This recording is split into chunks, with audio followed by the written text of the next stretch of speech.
This is a classic IB Paper 2 Topic D question where students lose easy marks. Not because of calculation, but because they don't state directions and reasons the way IB expects.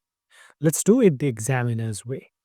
The question says an electron moves in a circular motion in a uniform magnetic field. The velocity of the electron at point P is 6.8 into 10 to the 5 meters per second in the direction shown. The direction is rightwards. The magnitude of the magnetic field is 8.5 Tesla. State the direction of the magnetic field. We want to figure out the direction of the magnetic field. Now, first of all, can we find the direction of the force on the electron?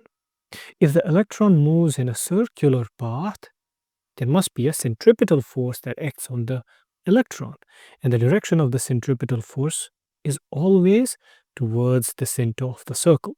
Now, who is applying the centripetal force? It is the magnetic field. So this is in fact the magnetic force.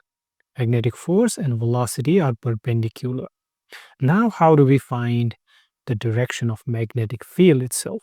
Now, to find the direction of magnetic field, we'll use Fleming's left-hand rule, where the thumb points upwards and gives us the direction of the force. The middle finger points to the right. It points in the direction of velocity. And the index finger gives us the direction of magnetic field. But we need to flip the direction of magnetic field because we are talking about an electron, which is negatively charged. So our final answer would be the direction of the magnetic field is out of the plane of the page. That's it. All right, let's move on to the next problem. Calculate in newtons the magnitude of the magnetic force acting on the electron.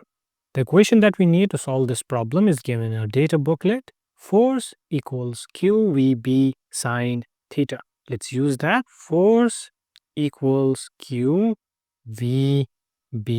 sine of the angle between velocity and magnetic field.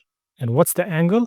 Well, V points to the right and the magnetic field points out of the plane of the paper, and the angle between them is 90 degrees. So sine theta would be sine 90, which is equal to 1.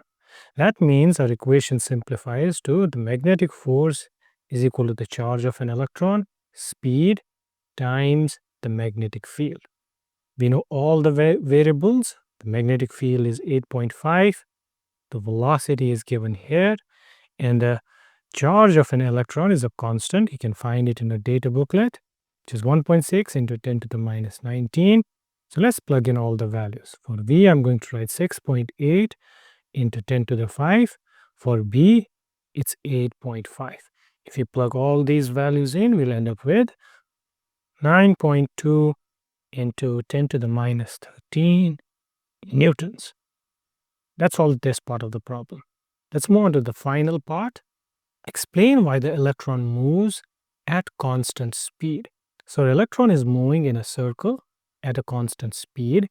The reason is that the force that acts on our electron, suppose our electron is at this point, the force that acts on it points towards the center. If it's over here, the force points this way towards the center. If it's over here, the force points this way towards the center. Note that the force is always perpendicular to the velocity. Now, if force is always perpendicular to the velocity, the work done by the magnetic force is 0. If the work done by the magnetic force is 0, the speed stays constant. That's what we want to write. We would write the work done by the magnetic force is 0, therefore the speed stays constant. For the second part, we have to explain why the electron moves on a circular path. The answer is the velocity vector is always perpendicular to the force due to the magnetic field. Therefore, the magnetic field provides the necessary centripetal force for the electron to move in a circle. That's it. That would fetch us 2 points. That's exactly how IB expects topic D magnetic field questions to be answered in paper 2. More questions like this are in the playlist.